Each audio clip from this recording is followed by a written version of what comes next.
ಒಬ್ಬ ಮೇರು ನಟನ ಕುಟುಂಬಸ್ಥರಿಗೆ ಸಮಾಧಿ ಸ್ಥಳ ಸಿಕ್ಕಂತ ಒಂದು ಜಾಗ ಅಥವಾ ಅವಕಾಶ ಮತ್ತೊಬ್ಬ ಮೇರು ನಟನಿಗೆ ಅಂದ್ರೆ ವಿಷ್ಣುವರ್ಧನ್ ಅವರಿಗೆ ಸಿಗ್ಲಿಲ್ಲ, ಯಾಕೆ? ನಾನೇನು ಹೇಳಿ, ಅದು ನೀವುಗಳೇ ಕಂಡುಹಿಡಬೇಕಾಗುತ್ತು.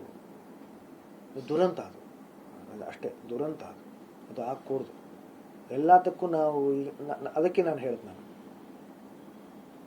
ಈಗ ನಾನು ಕರ್ನಾಟಕ ರತ್ನ ಕೇಳಿದ್ದೀನಿ.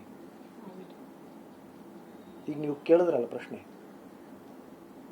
ನನ್ನ ಪ್ರಶ್ನೆ ಕೂಡ ಅದೇನೆ, ನಾನು ಕೇಳಿದ್ದೀನಿ. ಆಮೇಲೆ ನಾನು ಒಬ್ಬ ನಟನಾಗಿ ಕೂಡ ಕೇಳಿದ್ದೀನಿ. ಕೇವಲ ಅಪ್ಪ ಅವ್ರಿಗಂತ ಅಷ್ಟೇ ಅಲ್ಲ, ಇಲ್ಲಿ ಇರ್ತಕ್ಕಂತಹ ಪ್ರತಿಯೊಬ್ಬರಿಗೂ ಸಾಧಕರನ್ನ ಗುರುತಿಸೋ ಕೆಲಸ ನಮ್ದೇ. ನಾವೇ ಅವರನ್ನ ಗುರುತಿಸದೆ ಹೋದ್ರೆ ಇನ್ಯಾರು ಗುರುತಿಸ್ತಾರೆ? ಮುಂದಿನ ಪೀಳಿಗೆನ ಅವ್ರಿಗೇನು ಮಾದರಿ?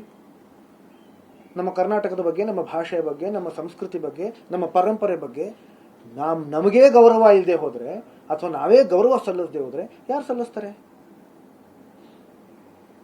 ಸರ್, ಇಂಥ ಧೀಮಂತ ನಾಯಕರಿಗೆ ಆಗಲಿ ಅಥವಾ ಚಿತ್ರರಂಗದಲ್ಲಿ ನಟರಿಗೆ ಅಥವಾ ಈ ತರ ಒಂದು ಅನ್ಯಾಯ ಆದಾಗ, ಈ ತರ ಒಂದು ಘಟನೆ ನಡೆದಾಗ ಚಿತ್ರರಂಗದವರು ಯಾರು ಧ್ವನಿ ಎತ್ತಲ್ಲ ಅನ್ನೋ ಆರೋಪ ಇದೆ. ನಾನು ಚಿತ್ರರಂಗದ ಪರವಾಗಿ ನಾನೇ ಧ್ವನಿ ಎತ್ತುತ್ತಾ ಇದ್ದೀನಿ. ಅವರೆಲ್ಲರ ಪರವಾಗಿ ನಾನು ಧ್ವನಿ ಎತ್ತುತ್ತಾ ಇದ್ದೀನಿ. ನಾನು ಕೆಲವು ದಿನಗಳ ಹಿಂದೆ, 1-2 ತಿಂಗಳ ಹಿಂದೆ ಒಂದು ಪತ್ರಿಕೆಯಲ್ಲಿ ನನ್ನ ಲೇಖನ ಕೂಡ ಬಂದಿದೆ. ನಾನು ಹೇಳಿದ್ದೀನಿ ಅದರಲ್ಲಿ. ಈಗ ಈ ಸ್ಮಾರಕದ ವಿಷಯದಷ್ಟೇ ಅಲ್ಲ, ಗೌರವ ಸಲ್ಲಿಸೋದ್ರ ಬಗ್ಗೆ ಹೇಳಿದೆ. ಪ್ರತಿಯೊಬ್ಬ ಕಲಾವಿದ, ಪ್ರತಿಯೊಬ್ಬ ತಂತ್ರಜ್ಞರು, ಯಾರ್ಯಾರು ಸಾಧಕರಿದ್ದಾರೋ ಗೌರವಿಸಿ ನಮ್ಮ ಚಿತ್ರರಂಗ ಬೆಳೆಸಬೇಕು ಅಂತಂದ್ರೆ ಏನು ಮಾಡಬೇಕು ಅದನ್ನು ನಾನು ಲೇಖನದಲ್ಲಿ ಬರೆದಿದ್ದೀನಿ.